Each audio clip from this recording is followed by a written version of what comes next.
Welcome to మన Telugu competitive Lucent GK physics class part 3.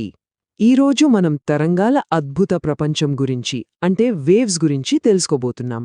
మన చుట్టూ ఉన్న ప్రపంచాన్ని అనంతమైన విశ్వాన్ని శాసించే ఈ శక్తి వెనుక ఉన్న సైన్స్ను విశ్లేషిద్దాం.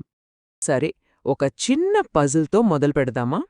సముద్రంలో పైకి కిందకి లేచే అలలు, మనం వినే సంగీతం, ఎక్కడో ఆకాశంలో ఉన్న నక్షత్రం నుంచి వచ్చే కాంతి, వీటన్నింటికీ కామన్గా ఉన్న ఒక విషయమేంటి? ఆలోచించండి. వీటన్నింటినీ కలిపే ఒకే ఒక్క శక్తి ఏమై ఉంటుంది? దానికి సమాధానమే తరంగాలు, అంటే వేవ్స్. సింపుల్గా చెప్పాలంటే ఇవి కదలికలో ఉన్న శక్తి. ఒక తరంగమంటే ఏంటంటే పదార్థం కదలదు, అది ఉన్నచోటే ఉంటుంది. కాని దాని ద్వారా శక్తి మాత్రం ఒకచోటి నుండి మరోచోటికి ప్రయాణిస్తుంది. భలే ఉంది కదా? ఇప్పుడు అసలు విషయానికి వద్దాం.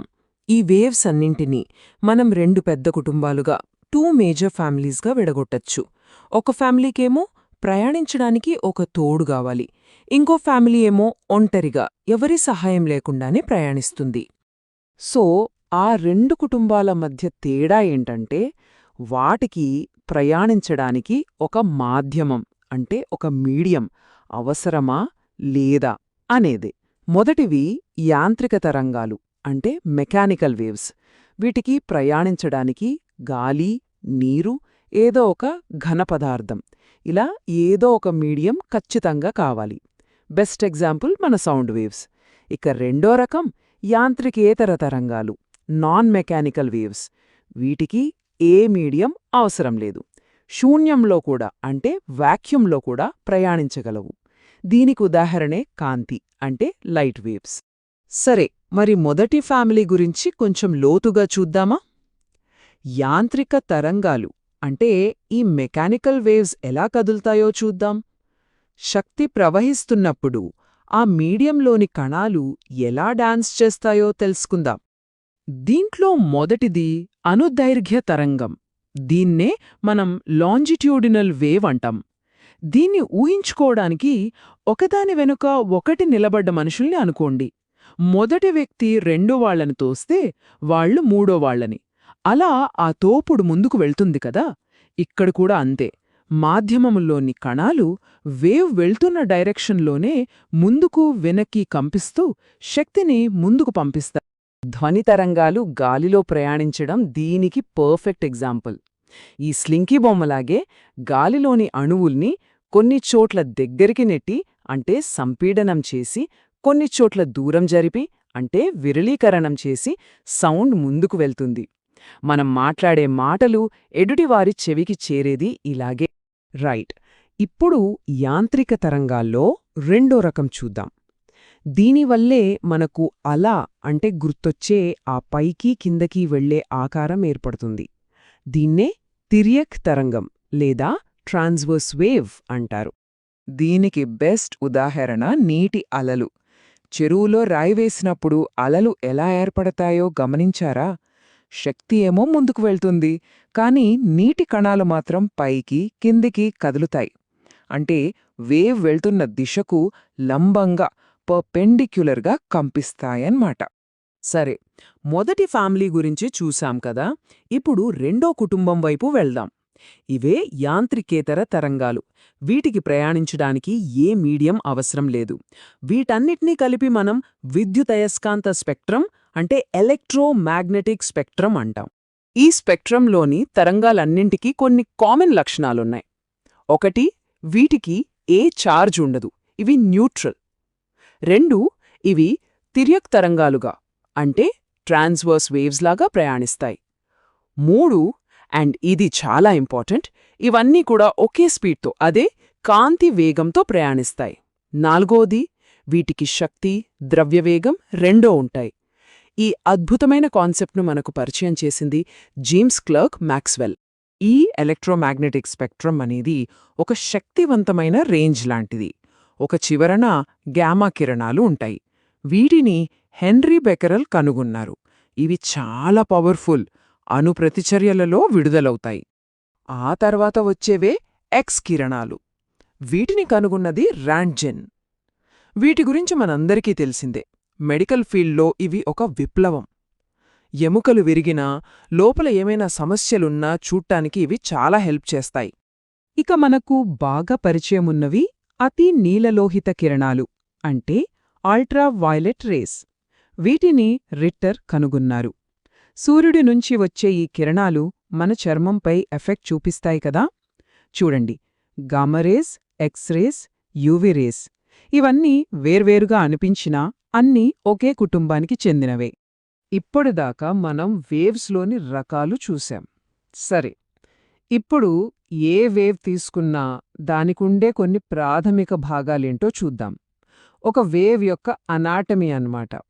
మొదటది కంపన పరిమితి, అంటే యాంప్లిట్యూడ్. సింపుల్గా చెప్పాలంటే ఇది వేవ్ యొక్క హైట్ లేదా దాని ఇంటెన్సిటీ.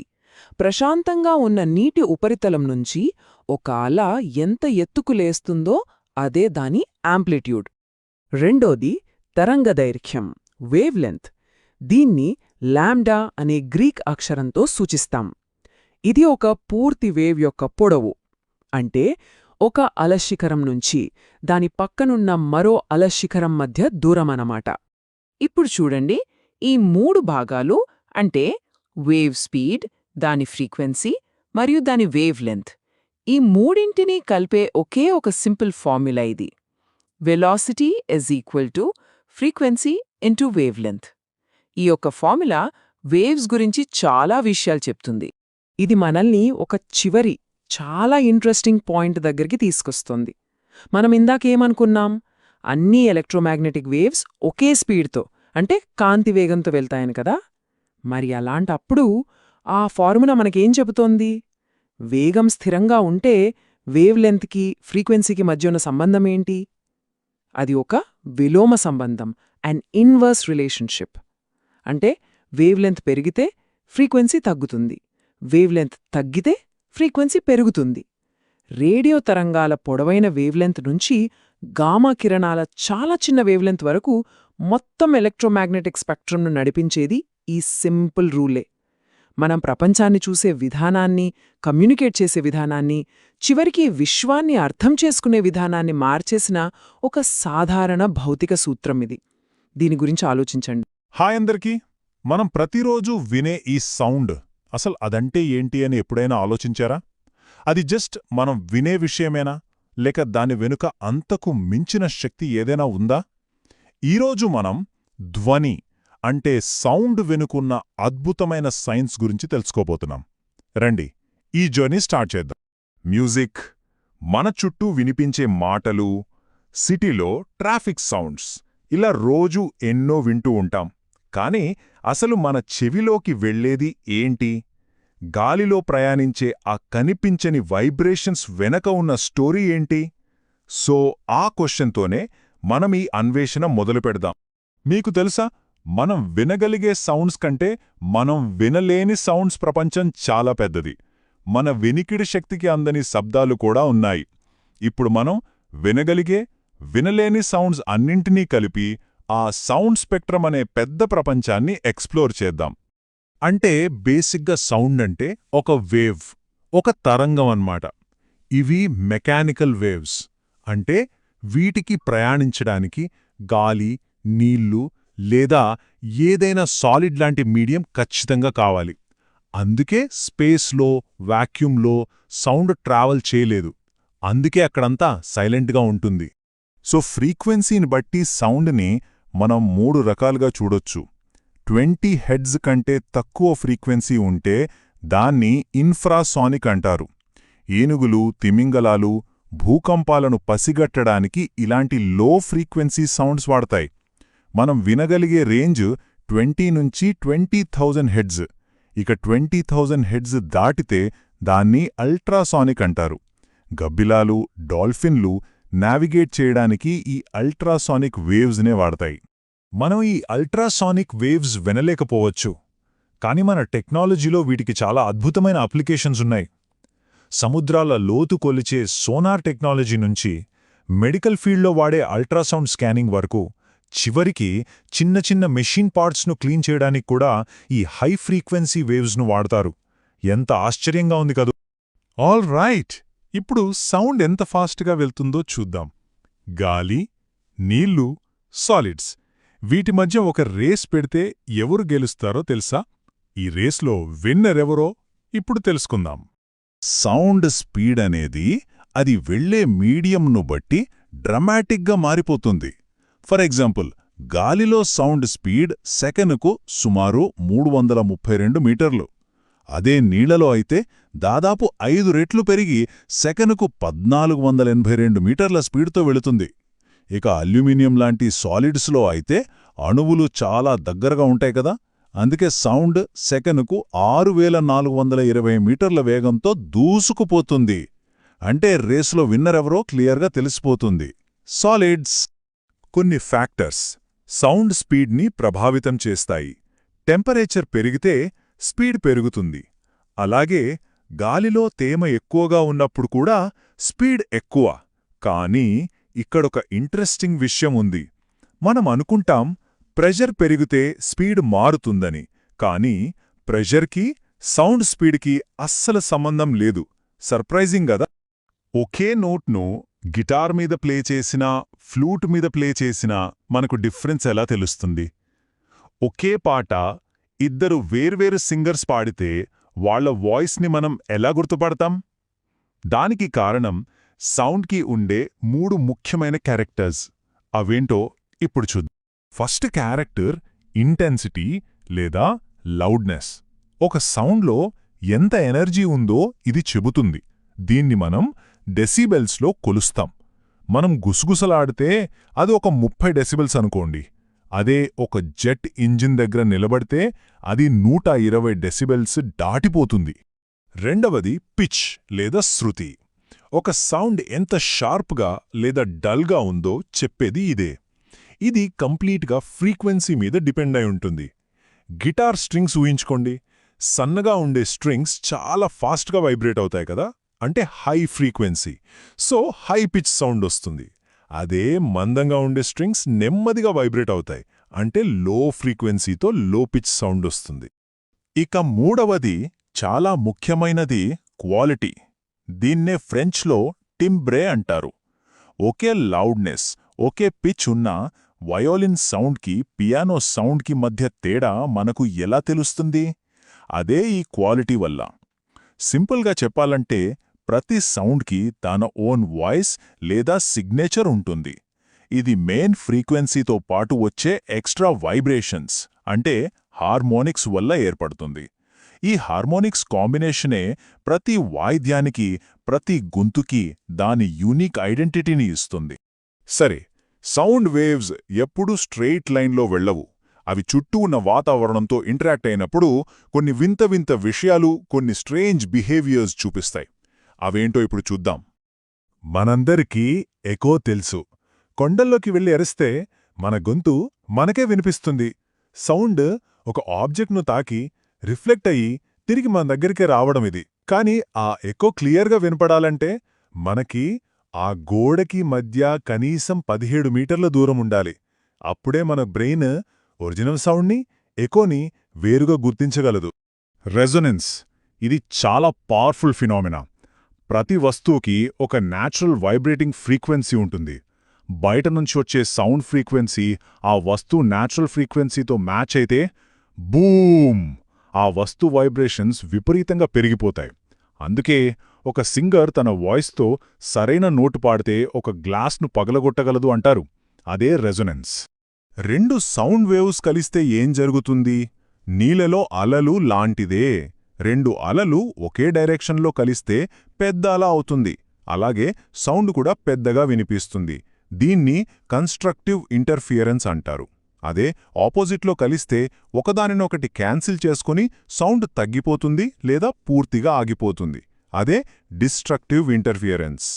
గిటార్ స్ట్రింగ్ మీట్నప్పుడు చూడండి, వేవ్స్ అటు ఇటు వెళ్ళి ఒకదానితో ఒకటి కలిసి ముందుకు వెళ్లకుండా అక్కడే నిలబడి వైబ్రేట్ అవుతున్నట్లు కనిపిస్తాయి. కొన్ని పాయింట్స్ అస్సలు కదలవు, వాటిని నోడ్స్ అంటారు. కొన్ని బాగా కంపిస్తాయి, వాటిని యాంటీనోడ్స్ అంటారు. ఈ ప్యాటర్న్నే మనం స్టేషనరీ వేవ్ అంటాం. మనం ఒక రూంలో ఉండి పక్క రూంలో ఎవరో మాట్లాడుకుంటే మనకు ఎలా వినిపిస్తుంది? డోర్ కొంచెం ఓపెన్ ఉన్నా సరే అదే డిఫ్రాక్షన్. సౌండ్ వేవ్స్ అడ్డంకుల చుట్టూ బెండ్ అయ్యి స్ప్రెడ్ అవ్వగలవు. లైట్ లాగా స్ట్రెయిట్గా వెళ్లకుండా మూలల చుట్టూ కూడా ప్రయాణించగలగడం సౌండ్ యొక్క స్పెషాలిటీ. ఓకే, ఇప్పటివరకు బానే ఉంది. ఇప్పుడు మనం ఫైనల్ మోస్ట్ ఎగ్జైటింగ్ పార్ట్కి వచ్చాం. ఒకవేళ ఒక వస్తువు సౌండ్ కంటే ఫాస్ట్గా వెళ్తే ఏమవుతుంది? అదే సౌండ్ బ్యారియర్ బ్రేక్ చేయడం. ఇది మనందరం డైలీ లైఫ్లో చూసేదే. ఒక అంబులెన్స్ మన దగ్గరికి వస్తుంటే సైరన్ చాలా షార్ప్గా హై పిచ్లో వినిపిస్తుంది. మనల్ని దాటి దూరం వెళ్తుంటే ఆ సౌండ్ డీప్గా లో పిచ్లోకి మారిపోతుంది.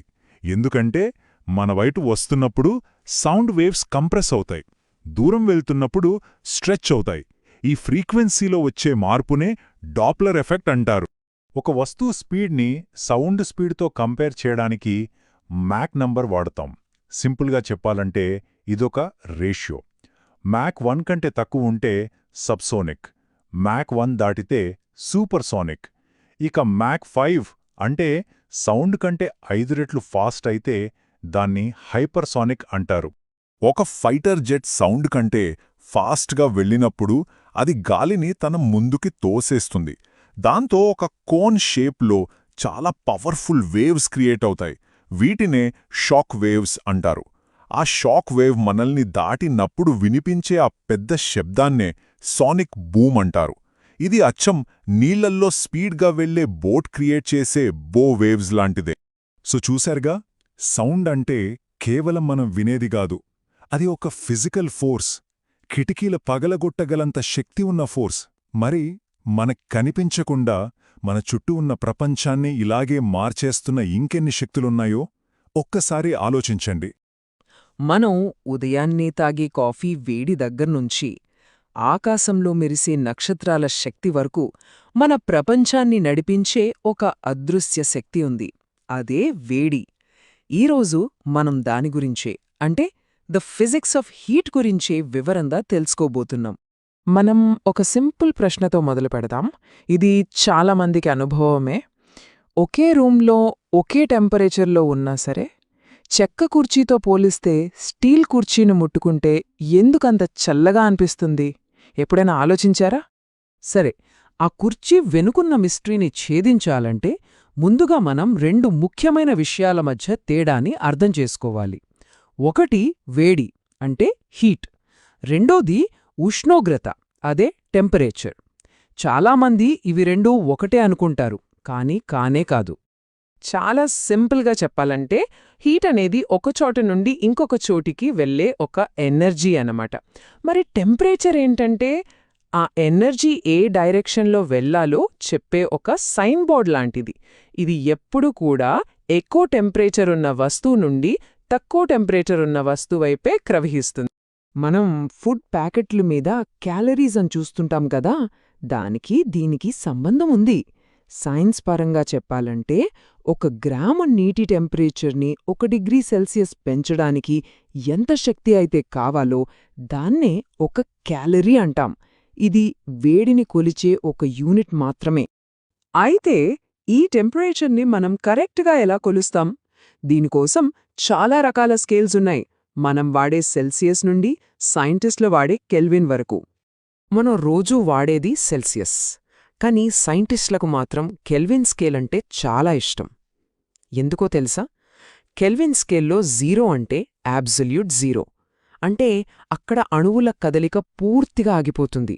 విశ్వంలో అంతకంటే చల్లని ప్రదేశం ఉండదన్నమాట. సో మనం గుర్తుంచుకోవాల్సిన విషయమేంటంటే వేడి ఎప్పుడూ ఒకే చోట ఉండదు, అది కదులుతూనే ఉంటుంది. మరి అది ఒకచోట నుంచి మరో చోటికి ఎలా వెళ్తుంది? దానికి 3 ముఖ్యమైన మార్గాలున్నాయి. అవేంటో ఇప్పుడు చూద్దాం. మొదటిది కండక్షన్. ఇక్కడే మన మొదటి ప్రశ్నకు సమాధానం దొరుకుతుంది. లోహం అంటే మెటల్ ఒక అద్భుతమైన ఉష్ణవాహకం. అందుకే మనం ఆ కుర్చీని టచ్ చేసినప్పుడు అది మన శరీరంలో ఉన్న వేడిని చాలా ఫాస్ట్గా లాగేసుకుంటుంది. చెక్క అలా చేయలేదు, అందుకే ఆ మెటల్ కుర్చీ మనకు చల్లగా అనిపిస్తుంది. అంతేకాని దాని టెంపరేచర్ తక్కువ ఉందని కాదు. ఇక రెండోది కన్వెక్షన్. ఇక్కడ వేడి కణాలు స్వయంగా ఒక చోట నుండి ఇంకో చోటికి కదులుతాయి.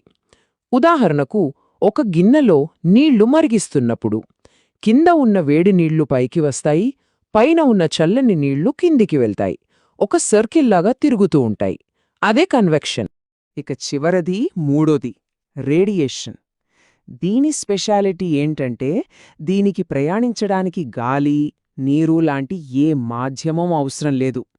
సూర్యుడి దగ్గర్నుంచొచ్చే వేడి అంతరిక్షంలో ఉన్న శూన్యం గుండా ప్రయాణించి మన భూమిని ఎలా చేరుతుందో అదే రేడియేషన్. చలిమంట దగ్గర కూర్చున్నప్పుడు మనకు వెచ్చగా అనిపించేది కూడా దీనివల్లే. ఈ వేడి కేవలం ప్రయాణించడమే కాదు, అది పదార్థం రూపాన్నే మార్చేగలదు. ఒక మంచుగడ్డని నీరుగా, ఆ నీటిని ఆవిరిగా మార్చేయగలదు. ఆ గొప్ప పరివర్తన ఎలా జరుగుతుందో చూద్దాం. మనం ఏదైనా వస్తువుకు వేడిని అందిస్తే అది తన స్థితిని మార్చుకుంటుంది. మంచు నీరుగా మారడాన్ని ద్రవీభవనం లేదా మెల్టింగ్ అంటాం.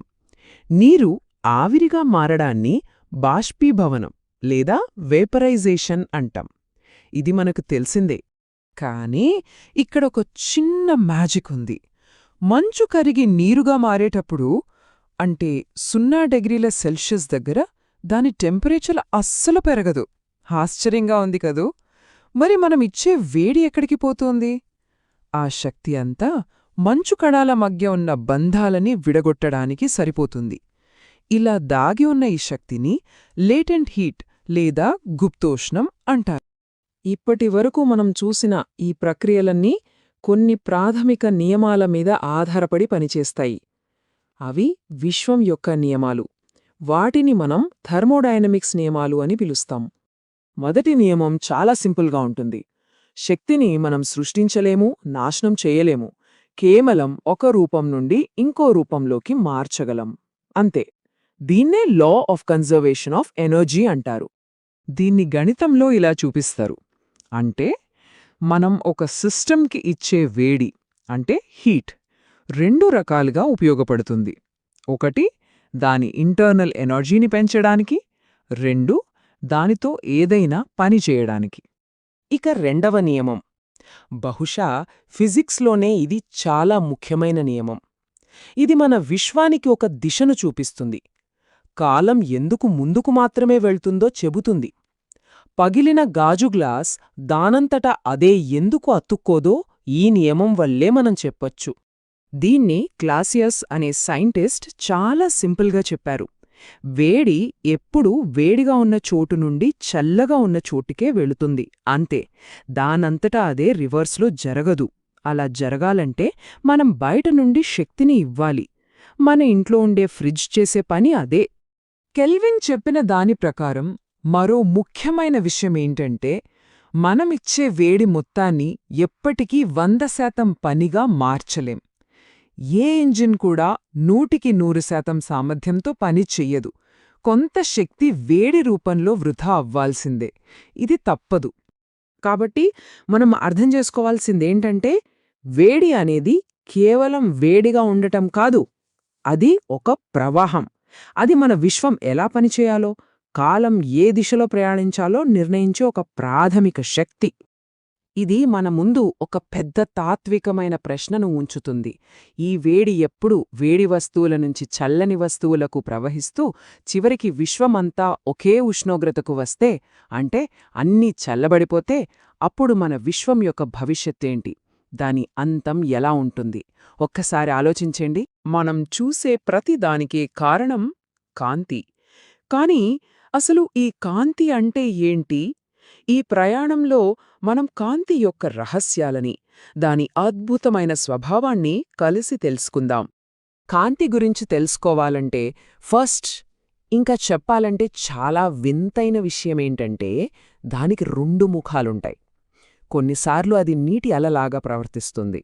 కాని మరికొన్నిసార్లు అది చిన్న చిన్న ఎనర్జీ ప్యాకెట్స్ లాగా, అంటే ఫోటాన్లలా ప్రవర్తిస్తుంది. ఇది ఎలా సాధ్యం? అదే మనం తెలుసుకోబోతున్నాం. ఓకే, మన ప్రయాణం ఇలా ఉండబోతుంది. ఫస్ట్ కాంతి బేసిక్ నేచర్ ఏంటో చూసి అది వస్తువులతో ఎలా ఇంటరాక్ట్ అవుతుందో చూద్దాం. ఆ తర్వాత దాని రంగుల ప్రపంచంలోకి వెళ్ళి మన డైలీ లైఫ్లో దాని మ్యాజిక్ ఏంటో చూసి ఫైనల్గా ఈ కాంతి విశ్వాన్ని మన కళ్లకు ఎలా చూపిస్తుందో తెలుసుకుందాం. సరే, ముందుగా ఈ ద్వంద్వ స్వభావం అంటున్నాం కదా, దాని గురించి కొంచెం డీప్గా చూద్దాం. అసలు కాంతి ఒకేసారి వేవ్, పార్టికల్ రెండూ ఎలా అవుతుంది? సో ఇక్కడ మనం గుర్తుపెట్టుకోవాల్సిన మెయిన్ పాయింట్ ఏంటంటే, కాంతి అనేది ఒక రకమైన ఎనర్జీ.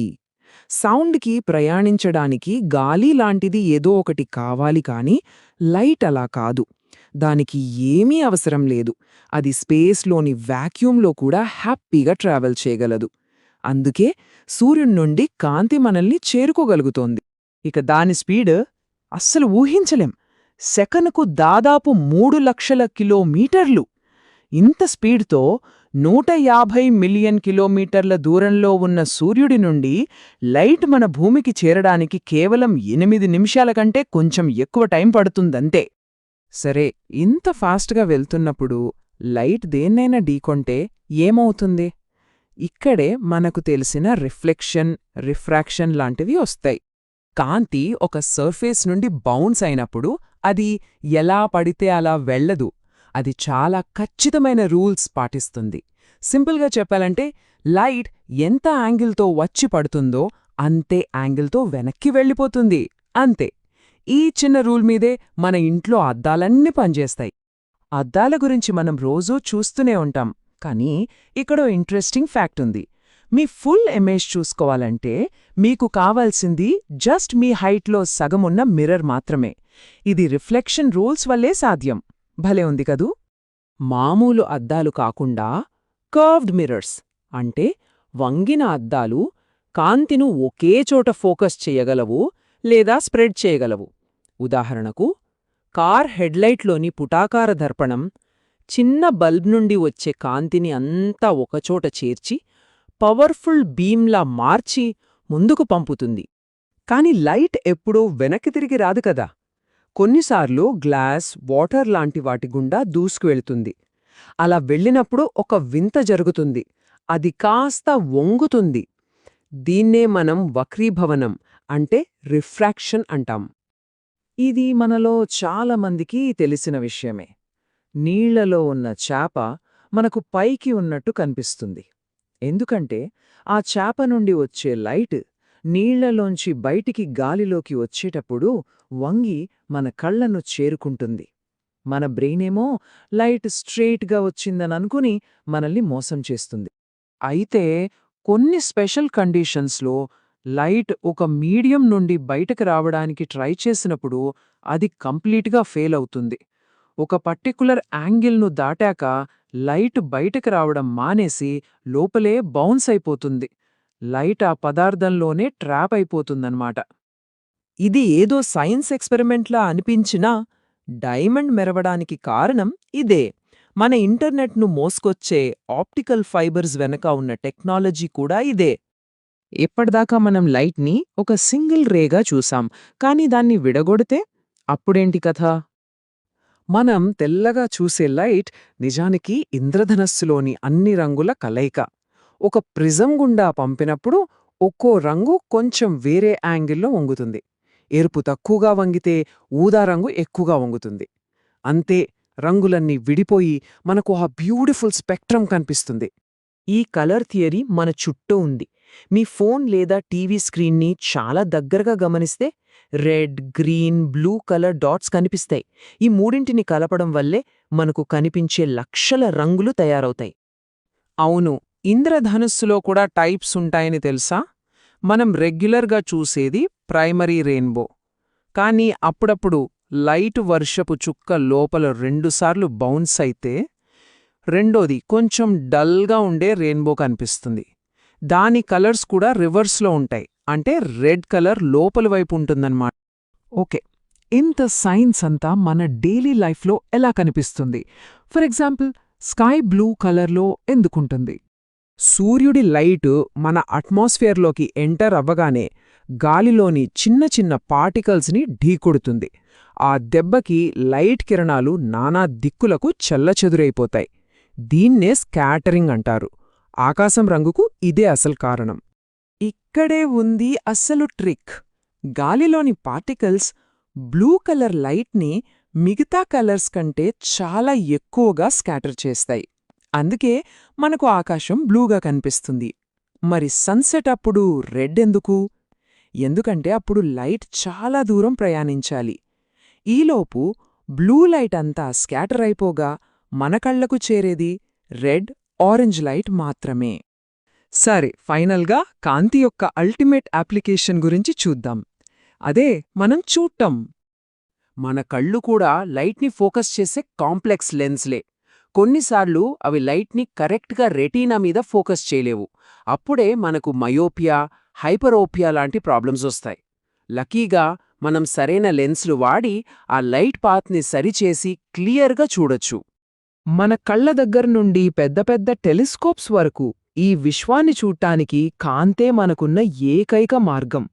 లైట్ ప్రయాణించడానికి టైం పడుతుంది కాబట్టి మనం దూరంగా ఉన్న నక్షత్రాల్ని చూస్తున్నామంటే మనం గతాన్ని చూస్తున్నట్టే లెక్క. మరింకెన్ని రహస్యాలు మనవైపు ప్రయాణిస్తున్నాయో. జుట్టుకు బెలూన్ రుద్దినప్పుడు వచ్చే చిన్నపాటి స్పార్క్, మన ఫోన్లకు శక్తినిచ్చే బ్యాటరీలు. ఎప్పుడైనా ఆలోచించారా ఈ రెండింటి మధ్య ఉన్న సంబంధమేంటని? ఆ చిన్న స్పార్క్ నుండి పవర్ వరకు విద్యుత్ ప్రయాణం ఎలా సాగిందో ఈరోజు మనం కలిసి తెలుసుకుందాం. విద్యుత్ వెనుకున్న ప్రాథమిక సూత్రాలను చాలా సింపుల్గా అర్థం చేసుకుందాం. సరే, మన ప్రయాణానికి ఇది రోడ్ మ్యాప్. ముందుగా ఆ స్టాటిక్ స్పార్క్స్ వెనుక ఉన్న మ్యాజిక్ ఏంటో చూద్దాం. ఆ తర్వాత కొన్ని వస్తువులు ఛార్జును ఎందుకు పట్టుకుంటాయి, మరికొన్ని ఎందుకు పట్టుకోలేవో చూద్దాం. కంటికి కనిపించని శక్తులు, వాటి ప్రభావక్షేత్రాల గురించి తెలుసుకుని చివరిగా ఈ సూత్రాలన్నీ కలిసి మనకు తెలిసిన బ్యాటరీని ఎలా తయారు చేస్తాయో తెలుసుకుందాం. ఇక మొదలుపెడదాం. మన ప్రయాణంలో మొదటి స్టాప్ మన అందరికీ బాగా తెలిసిన ఒక అనుభవం. స్వెటర్ తీస్తున్నప్పుడు వచ్చే చిటపటా శబ్దం, లేదా డోర్ నాబ్ను తాకినప్పుడు తగిలే చిన్నపాటి షాక్. అదే స్టాటిక్ విద్యుత్. దాని వెనుక ఉన్న సైన్స్ ఏంటో ఇప్పుడు చూద్దాం. ఇది చాలామంది చిన్నప్పుడు చేసుంటారు కదా. జుట్టుకు రుద్దిన బిలూన్ గోడకు అతుక్కుంటుంది. ఇదేదో మ్యాజిక్లా అనిపిస్తుంది. కాని ఇందులో మ్యాజిక్ ఏమాత్రం లేదు. ఇది పక్కా సైన్స్. ఈ చిన్న ప్రయోగంతోనే మనం స్టాటిక్ విద్యుత్ వెనుక ఉన్న అసలు రహస్యాన్ని ఛేదించొచ్చు. ఇక్కడ అసలు పాయింట్ ఏంటంటే రుద్దడం లేదా ఘర్షణ. రెండు వస్తువులను ఒకదానికొకటి రుద్దినప్పుడు కంటికి కనిపించని చిన్న చిన్న కణాలు ఒక వస్తువు నుండి మరొకదానికి జంప్ చేస్తాయి. ఇలా బదిలీ అవడం వల్లే ఆ వస్తువులకు కాగితం ముక్కలలాంటి తేలికపాటి వస్తువులను ఆకర్షించే పవరొస్తుంది. విద్యుత్ ప్రపంచానికి కొన్ని సింపుల్ రూల్సున్నాయి. ఇవి అచ్చం అయస్కాంతాల్లాంటివే. ఎలాగైతే ఒకే రకమైన ధృవాలు ఒకదానొకటి దూరంగా నెట్టేస్తాయో, అలాగే ఒకే రకమైన ఛార్జులు అంటే పాజిటివ్ ఇంకా పాజిటివ్ దగ్గరికి రావు. కానీ వ్యతిరేక ఛార్జులు అంటే పాజిటివ్ నెగటివ్ ఒకదాన్నొకటి బలంగా ఆకర్షించుకుంటాయి. ఈ ఆకర్షణ వికర్షణ ఈ రెండే విద్యుత్ ప్రవర్తనకు ఆధారం. సరే, ఛార్జ్ ఎలా ఏర్పడుతుందో చూశాం. కానీ ఒక చెక్క దువ్వెనను జుట్టుకు రుద్దితే బెలూన్లాగా గోడకతుక్కోదు. ఎందుకలా? ఎందుకంటే ప్రతి వస్తువు ఛార్జ్తో ఒకేలా ప్రవర్తించదు. కొన్ని పదార్థాలు ఛార్జ్ను ఈజీగా వదిలేస్తే మరికొన్ని దాన్ని చాలా గట్టిగా పట్టుకుంటాయి. ఈ మొత్తం ఆకర్షణ వికర్షణల వెనుక అసలైన హీరోలు ఎలక్ట్రాన్లు. ఇవి అణువుల్లో ఉండే చాలా చాలా చిన్న కణాలు. ఒక వస్తువు నుండి ఎలక్ట్రాన్లు బయటకు వెళ్ళిపోతే అది పాజిటివ్గా మారుతుంది. అదే ఎలక్ట్రాన్లు వచ్చి చేరితే అది నెగిటివ్గా మారుతుంది. అంతా ఈ ఎలక్ట్రాన్ల ఆట వల్లే జరుగుతుంది. ఈ టేబుల్ చూడండి. ఇది చాలా ఇంట్రెస్టింగ్గా ఉంటుంది. దీనిని ట్రిబో ఎలక్ట్రిక్ సిరీస్ అంటారు. సింపుల్గా చెప్పాలంటే ఇదొక ర్యాంకింగ్ లిస్ట్. ఈ జాబితాలో పైన ఉన్న ఏ వస్తువునైనా దాని కింద ఉన్న వస్తువుతో రుద్దినప్పుడు పైన ఉన్న వస్తువు ఎలక్ట్రాన్లను కోల్పోయి పాజిటివ్ ఛార్జ్ను పొందుతుంది. ఉదాహరణకు గాజు పట్టుకన్నా పైన ఉంది. కాబట్టి వాటిని రుద్దితే ఎలక్ట్రాన్లు గాజు నుండి పట్టుకు వెళ్ళిపోతాయి. అప్పుడు గాజు పాజిటివ్ అవుతుంది, పట్టు నెగిటివ్ అవుతుంది. పదార్థాలను వాటి విద్యుత్ ప్రవర్తనను బట్టి రెండు టీమ్స్గా విడగొట్టచ్చు. మొదటి టీం కండక్టర్లు లేదా వాహకాలు. రాగి, వెండి లాంటివి ఈ టీంలో ఉంటాయి. ఇవి ఎలక్ట్రాన్లకు ఒక ఫ్రీ హైవే లాంటివి, వాటిని ఫ్రీగా వెళ్ళనిస్తాయి. ఇక రెండవ టీం ఇన్సులేటర్లు లేదా అవాహకాలు. కలప, గాజు, ప్లాస్టిక్ లాంటివి ఎలక్ట్రాన్లకు ఒక గోడలా అడ్డుపడతాయి, వాటిని అస్సలు కదలనివ్వవు. సరే, ఒక వస్తువుకు ఛార్జ్ ఉందని మనకు తెలుసు, కాని ఆ ఛార్జ్ దాని చుట్టూ ఉన్న ప్రపంచాన్ని ఎలా ప్రభావితం చేస్తుంది? ఇప్పుడు ఆ ఛార్జులు వాటి చుట్టూ సృష్టించే కంటికి కనిపించని శక్తులు, ప్రభావ క్షేత్రాల గురించి తెలుసుకుందాం. రెండు ఛార్జీల మధ్య బలాన్ని కొలవడానికి ఒక నియమముంది, అదే కూలం నియమం. పేరు చూసి భయపడకండి, ఐడియా చాలా సింపుల్. మొదటిది, ఛార్జుల పవర్ ఎంత ఎక్కువగా ఉంటే వాటి మధ్య ఆకర్షణ లేదా వికర్షణ బలం అంత ఎక్కువగా ఉంటుంది. రెండవది, వాటి మధ్య దూరం పెరిగే కొద్దీ ఆ బలం చాలా వేగంగా తగ్గిపోతుంది. అచ్చం రెండు అయస్కాంతాలను దగ్గరికి తెచ్చినప్పుడు బలంగా అతుక్కుని దూరం తీసుకెళ్తే బలం తగ్గిపోవడం లాంటిదే ఇది. ప్రతి ఛార్జ్ చుట్టూ కంటికి కనిపించని ఒక ప్రభావ క్షేత్రం ఉంటుంది. దీన్నే విద్యుత్ క్షేత్రం అంటారు. ఒక సాలీడు తన గూడులో ఎక్కడ చిన్న కదలిక వచ్చినా వెంటనే పసిగడుతుంది కదా. అలాగే ఈ క్షేత్రంలోకి మరో ఛార్జ్ వచ్చిన వెంటనే మొదటి ఛార్జ్ దాని ఉనికిని గ్రహించి దానిపై ఒక బలాన్ని ప్రయోగిస్తుంది. వాహకాలకు ఒక చాలా ఆసక్తికరమైన లక్షణముంది. ఒక వాహకంపై ఛార్జ్ ఉంచినప్పుడు ఆ ఛార్జ్లోని ఎలక్ట్రాన్లు ఒకదాన్నొకటి ఇష్టపడవు, వికర్షించుకుంటాయి. అవి సాధ్యమైనంత దూరంగా వెళ్లడానికి ప్రయత్నించి చివరికి వాహకం యొక్క బయటి ఉపరితలం మీదకు చేరతాయి. అందుకే బోలుగా ఉన్న వాహకం లోపల విద్యుత్ క్షేత్రం జీరోగా ఉంటుంది. ఇది ఒక అద్భుతమైన సేఫ్టీ షీల్డ్లా పనిచేస్తుంది. మనం ఇప్పుడే చెప్పుకున్న బోలు కండక్టర్ సూత్రానికి ఇంతకంటే మంచి రియల్ వరల్డ్ ఉదాహరణ ఉండలేము. పిడుగులు పడుతున్నప్పుడు కారు లోపల ఉండటం ఎందుకు సేఫ్ అంటారు? ఎందుకంటే కారు మెటల్ బాడీ ఒక బోలు వాహకంలా పనిచేస్తుంది.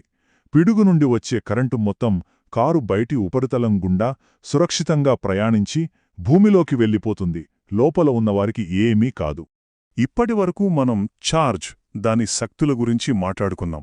కాని ఈ శక్తిని మనం ఎలా కొలుస్తాం? ఒకచోట ఎంత విద్యుత్ శక్తి ఉంది లేదా ఒక వస్తువు ఎంత ఛార్జ్ను స్టోర్ చేయగలదు అని చెప్పడానికి మనకు కొన్ని కొలతలు కావాలి. అవే పొటెన్షియల్ మరియు కెపాసిటీ. విద్యుత్ పొటెన్షియల్ను సింపుల్గా అర్థం చేసుకోవాలంటే ఒక కొండపై ఉన్న బంతితో పోల్చవచ్చు. బంతి ఎంత ఎత్తులో ఉంటే దానికి అంత ఎక్కువ శక్తి ఉంటుంది. అలాగే ఒక విద్యుత్ క్షేత్రంలో ఒక ఛార్జ్కు ఎంత ఎక్కువ పొటెన్షియల్ ఉంటే దానికి అంత ఎక్కువ విద్యుత్ శక్తి ఉన్నట్లు. దీన్ని మనం వోల్ట్స్లో కొలుస్తాం. ఇప్పుడు ఇదే అసలైన విషయం. బంతి దొర్లాలంటే ఎత్తులో తేడా ఉండాలి కదా. అలాగే ఛార్జ్ ప్రవహించాలంటే పొటెన్షియల్లో తేడా ఉండాలి. ఈ పొటెన్షియల్ వ్యత్యాసం అంటే వోల్టేజ్ ఛార్జ్ను ముందుకు నెడుతుంది. ఆ ప్రవాహాన్నే మనం కరెంట్ అంటాం. ఇక కెపాసిటీ విషయానికొస్తే ఇది ఒక వస్తువు ఎంత ఛార్జ్ను స్టోర్ చేయగలదు అని చెప్పే సామర్థ్యం. దీన్ని ఒక నీటి బకెట్తో పోల్చవచ్చు. చిన్న బకెట్ తక్కువ నీటిని పడితే పెద్ద బకెట్ ఎక్కువ నీటిని పడుతుంది. అలాగే తక్కువ కెపాసిటీ ఉన్న వస్తువు తక్కువ ఛార్జును, ఎక్కువ కెపాసిటీ ఉన్న వస్తువు ఎక్కువ ఛార్జును నిల్వ చేయగలదు. ఇప్పటివరకు మనం ఒకే చోట ఆగిపోయే స్టాటిక్ ఛార్జుల గురించి చూశాం. కాని మనకు కావాల్సింది నిరంతరాయంగా ప్రవహించే కరెంట్. ఆ ఫ్లోను కెమిస్ట్రీ సహాయంతో ఎలా సృష్టించవచ్చో ఇప్పుడు చూద్దాం. మన ప్రయాణం బ్యాటరీ పుట్టుక వైపు సాగుతోంది. 1794 వరకు విద్యుత్ అనేది కేవలం ఒక సైన్స్ ఫేర్ ప్రయోగం లాంటిది. కాని అలెస్సాండ్రో వోల్టా అనే శాస్త్రవేత్త రసాయన చర్యల ద్వారా కరెంటును పుట్టించవచ్చని కనుగొన్నప్పుడు ప్రపంచం మొత్తం మారిపోయింది. ఆయన ఆవిష్కరణ విద్యుత్ను ఒకచోట బంధించి మనకు కావలసినప్పుడు వాడుకునే మార్గాన్ని చూపింది. ఇక్కడి నుండే ఆధునిక బ్యాటరీల కథ మొదలైంది. వోల్టా సెల్ ఆధారంగా 2 రకాల బ్యాటరీలు వచ్చాయి. మొదటివి ప్రైమరీ సెల్స్, అంటే మన టీవీ రిమోట్లో వాడేవి. ఇవి వన్ టైం యూజ్, వాడి పడేయడమే. రెండవవి సెకండరీ సెల్స్, అంటే మన స్మార్ట్ ఫోన్లలో ఉండేవి. వీటిని మళ్ళీ రీఛార్జ్ చేసి వాడుకోవచ్చు. మనం రోజూ వాడే ఒక సాధారణ ఏఏ బ్యాటరీ లోపలేముంటుందో చూద్దామా? బయట ఉండే జింక్ పాత్ర నెగటివ్ టెర్మినల్, మధ్యలో ఉండే కార్బన్ రాడ్ పాజిటివ్ టెర్మినల్. ఈ రెండింటి మధ్య ఉన్న రసాయన పేస్ట్ ఒక చిన్న ఫ్యాక్టరీలా పనిచేస్తూ ఎలక్ట్రాన్లను నిరంతరం ఉత్పత్తి చేసి నెగటివ్ నుండి పాజిటివ్ వైపు పంపుతుంది. ఆ ఎలక్ట్రాన్ల ప్రవాహమే కరెంట్. మరి ఈ 1.5 వోల్ట్స్ అంటే ఏంటి? ఇది ఒక ప్రామాణిక సింగిల్ సెల్ బ్యాటరీ అందించే విద్యుత్ పీడనం లేదా పుష్. ఈ చిన్న శక్తి మన రిమోట్లు, గడియారాలు, ఎన్నో చిన్న చిన్న పరికరాలకు ప్రాణం పోస్తుంది. చూడండి, ఒక చిన్న స్పార్క్తో మొదలైన మన ప్రయాణం నిరంతర శక్తి ప్రవాహాన్ని సృష్టించే బ్యాటరీ వరకు ఎలా సాగిందో మనం అర్థం చేసుకున్న ఈ ప్రాథమిక సూత్రాలే ఎలక్ట్రిక్ కార్ల నుండి అంతరిక్ష నౌకల వరకు ప్రతీదానికి పునాది. ఆ మొదటి స్పార్క్ నుండి ఇంత దూరం వచ్చాం. మరి ఈ అద్భుతమైన విద్యుత్ శక్తులు మనల్ని భవిష్యత్తులో ఇంకెక్కడికి తీసుకెళ్లనున్నాయి? దాని గురించి ఆలోచించండి.